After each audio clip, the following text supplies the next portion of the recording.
Hey friends, my name is Joey and welcome back to my channel, Gender Not Found. I'm about... sorry, one second. I'm about to read a chapter of A Guardian Angel. I'm gonna do at least one and maybe two, so we'll see how this goes first. I don't want to do a super long intro, so we're just gonna jump right into this. Chapter 35, Life Continues.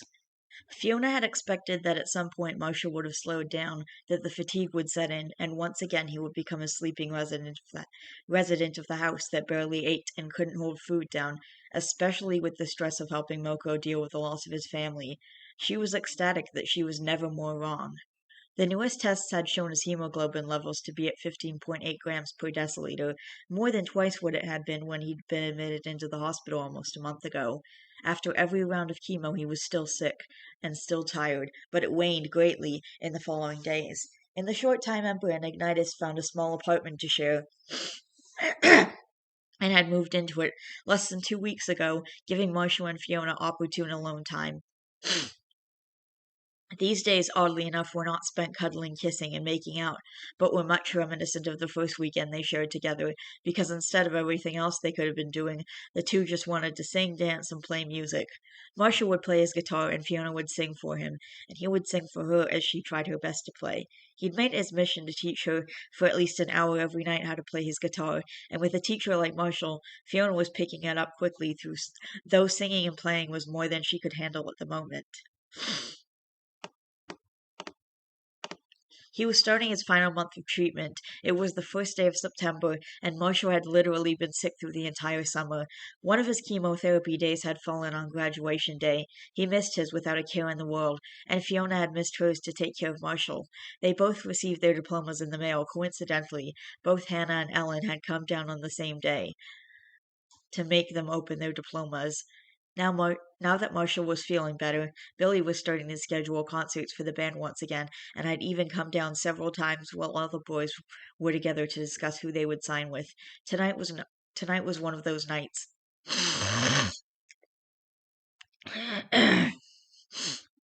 Tonight was one of those nights, as all the guys sat in the living room. Well, we have two new offers on the table, Billy said, laying down two folders along with the four already there. Please tell us Nightisville Records wants us, Marshall asked, watching as Billy sighed. Marsh, kid, Nightisville didn't even want your dad and us until we'd proven ourselves. Just pick one of these guys as a stepping stone, kick some ass, and you'll hop right into their view. Yeah, man, it's just a step up. Why are we debating about it so much? Ash asked, while Moko nodded in agreement. Yeah, we might even like our original pick. Marshall looked at the options ahead of him. There were three that he was against for the one reason they wanted complete creative license, and for that they could die. His music was his music. He would not allow that to be changed. So grabbing those three, he stacked them up and pushed them to the corner of the table. Three were left: Apocalyptica, Blood Rain, and Rancid Riches. These guys don't make any sense to me, Marshall said, pulling the folder of Blood Rain over and opening it. What's not to get? Fiona asked as she sat on the arm of the couch closest to Marshall. They're a major and very well-known record company. They've managed some of the best in their industries. And the point is? Billy asked as Marshall looked at the other folders, even grabbing the ones he'd set aside. These guys are all barely known small record labels who put bands like us under contract for a quick buck because they expect us to move on or fail. What's Bloodrain doing fishing through lesser-heard bands like ours? I mean, I get that we have tons of followers and we're making tons of noise. It's like, I don't know, I just think it's weird they're looking for talent at the bottom of the totem pole, if you get what I'm saying, he said, still looking at the folder with all of the information. I just don't see us being successful. Like, this is how records get one-hit wonders or something. They'll drag us in with promises of grandeur and wring us dry of our ideas, Marshall said, tossing the folder into the junk pile, leaving only Apocalyptica and Rancid Riches. Apocalyptica wants to give us somewhere between a year and a half and 2 years, with an album of 12 tracks, but Rancid wants to give us 1 year to make two albums with 10 tracks each. That's twice as much work for half the time, so I say we go with Apocalyptica. We'll have time to make our songs perfect, to make new songs, and to get everything right. What do you guys think? I find no fault with that logic, Moko said, leaning back in his seat. I agree with Mo, Ash piped up. I'm down if you are, Marsh, Ignitus said with a grin. Fiona? Marshall asked, as they all now looked at the blonde. What? She asked. What do you think? Marshall asked. I think that whatever you choose for you guys will be best because you've been thinking about this for months now. No, as a member of the band, what do you think? I'm a. When did I become a member? She asked, completely confused. Somewhere between the days you and Marsh saying two is better than one and broken, Moko said quietly now, looking at Fiona. Yeah, we all agreed on it, Ash said with a grin. Yup, and you're a perfect fit for the group, FP said, watching as now Fiona blushed. Dude, you were supposed to tell her, like, forever ago. Yeah, well, between cancer and near-death experiences, it slipped my mind, so sue me. Besides, you could have just as easily told her, man, Marshall said with a scowl. Now he opened the folder, showing Fiona her name on the list of band members. See? Member. What do you think? So what do you think? Fiona was silent for a moment before responding. I think Apocalyptica is the way to go, she said with a smile. Okay, I'll send them your CD demo and we'll see what comes from that, Billy said, grabbing the rest of the folders and walking from the room with them. So, what are my obligations to the band as it stands? Fiona asked, taking Billy's vacated seat. Well, each record label is different, so we'd have to read the folder, Marshall said, pulling everything out. They want a 12-track album. We're allowed three covers, and they want three duets. So, aside from that, there are six originals that they want us to come up with. The three covers can be the ones of my dad's songs that we usually do. And for the originals, oh. This earned their attention. What's oh? Well, apparently these were the guys who were in the crowd that Fee the first time that Fee sang with us, Marshall said quietly. What makes you say that? FP said, as Ash and Moko stated curiously. They want a song from Fiona. What? Like with just you, Marshall said, looking at the blonde who looked like she was going to pass out. But it has to be an original one, doesn't it? She asked quietly as Marshall nodded. Actually, they want two songs. One can be a cover, though, he said, watching as she breathed a sigh of relief. None of the songs we've written can be sung by her. No offense, Fiona, but these are all male vocals, FP said, looking at the blonde. Yeah, none taken, I know. How am I going to write a song? She asked, looking at Marshall pleadingly, as if he had some power to get her out of such an obligation. You're just gonna have to work on it. We'll help you, but as long as you sing it, it counts. But I think they'll know if it's something we wrote, though. Well, what should I write about? Whatever you want. That was so not helpful. Well, how do you guys do it? Pick several emotions, use phrases to describe them, and find one that you like the best and base your song off that, FP said, simply as if it were the easiest thing on earth. As if it were the easiest thing on earth. Give me an example then, oh great one. Break the silence. Okay. The word was changed. Silent no longer. Changes in our hands. We must destroy and rebuild. It starts with one. We must break the silence. The battle has just begun. How can we survive? Search inside yourself. With all that I am, I will lift my voice. It starts with me, he said, watching as Fiona was absorbing his words. I wrote that song for the most part. The harder you make it, the harder it'll be for you to write, girlie. So take it easy and take your time. That took me months. Okay. When does it have to be done, Marsh? Well, the label is set to release the CD just before the 2 years is up, so 3 months before the contract ends, he said as he now looked at everyone in the room. We're going to be making a CD, he said, watching as they all grinned. In a record studio, and we'll be getting paid for it. Fiona smiled, watching as they all high-fived. After a few hours, all the guys cleared out, and Fiona sat on the bed strumming away at a slow little melody, while Marshall lay next to her, listening to her play. You know your parents are expecting you back at the end of this month, right? Marshall asked softly, now glancing over at the blonde who continued to play. Yeah, but that's a month away, so let's not worry about that, okay? She asked, turning to face Marshall, who was staring at her. I don't want you to go. I like having you here, he said quietly, leaning against the pillows with his arms folded behind his head. I like being here too. It's not like I want to leave Marsh. Besides, FP and Ember have been visiting their grandma every weekend now, so I'll have someone drop me off on Fridays and they can bring me back home. I've already asked Ember and she said it was no problem. I'm gonna miss you. Hearing this, the blonde smiled.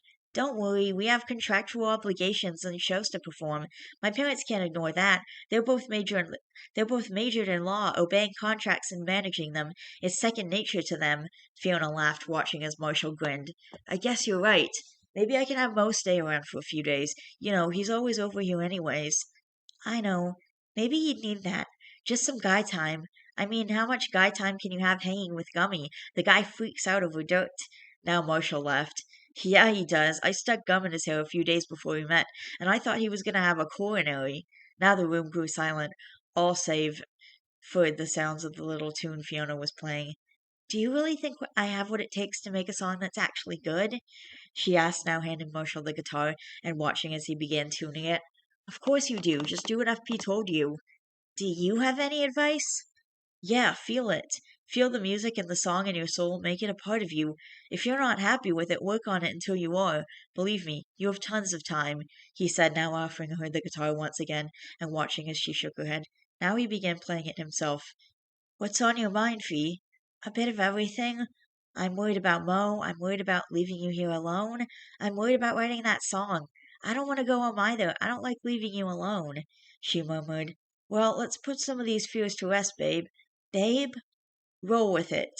Fiona simply raised an eyebrow and watched as he grinned at her. Everybody's worried about Moko, but he seems to be doing okay. We'll go visit him again tomorrow because leaving him alone right now for long periods of time I think is a shitty idea. Plus, we can actually learn what happened from his aunt and uncle. Okay, that sounds like a good idea. It's a brilliant one. Now, about leaving me alone. Fee, I'm a big boy. I'm 19 and I clean my own house, cook, and buy groceries competently. You don't have to worry about leaving me alone. There's the guys and even Em that I can hang out with all day. Plus, you'll be here every weekend, which I'm already looking forward to. He smirked, watching as she smiled. And you already told me what to do about the song. Yes, I did. Just take your time. You'll have more scrapped work than real work. Now, about you not wanting to go home. You have to go home. Marsh, Fee, you really do have to go home. You're 17, and while your parents love me dearly, I think your mom would definitely believe I decided to kidnap you if you don't go back to them. My mom wouldn't do that, she giggled. That's what you think, but I'm sure that your mom misses you, and I'm sure your dad misses you, and I'm sure Finn and Jake miss you too. I know Cake does. Yeah, they probably do. I didn't think of that, she said softly, feeling guilty.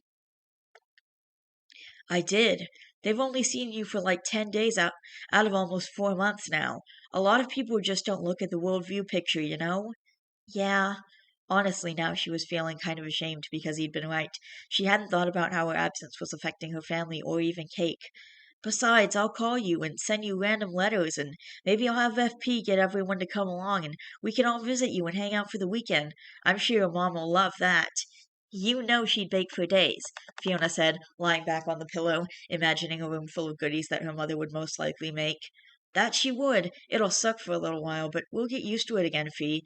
Besides, it's not like the first time where neither of us knew where you were going and if we'd ever see each other again, he said, now putting the guitar propped against the wall near the bed, because I know exactly where you are and how to find you, and I can and probably will just drop by at random because I can, he said, now reaching over to the blonde, angling her face towards his. Fiona closed her eyes, allowing herself to get lost in the kiss, her hands running through his hair. Slowly he pulled back. Fee, we have a month. One very long month and me still being on chemo before you have to go home. So let's just stop thinking about it, okay? Marshall asked, pulling back to look at her. Okay, the blonde said, with a smile as she reached up to kiss him again. Oof. Alright, that was a really short chapter. Like, a lot. The chapters have gotten a lot longer, so having a chapter that short at this point is rare, but that was actually a really short chapter, so that was kind of nice. Um, I think I might try and do one more chapter. I'm just gonna see how long it is. Hang on. I'll be right back. Alright, between my raspy voice and the way that I feel those postnasal drip happening, and I just don't feel like my throat is very raspy, and I just don't feel like proper. So I don't think I'm gonna record another chapter. I think I'm just gonna leave it for today. But I hope you guys enjoyed this. I love each and every single one of you. Please don't forget to always be yourselves. Vanellope signing out, and I will see you all. I mean, wait, no, that's the wrong outro. Oops, I accidentally mixed my two outros. I love each and every one of you guys. Please don't forget to always be yourself. You're valid, and I will see you all in the next video. Bye!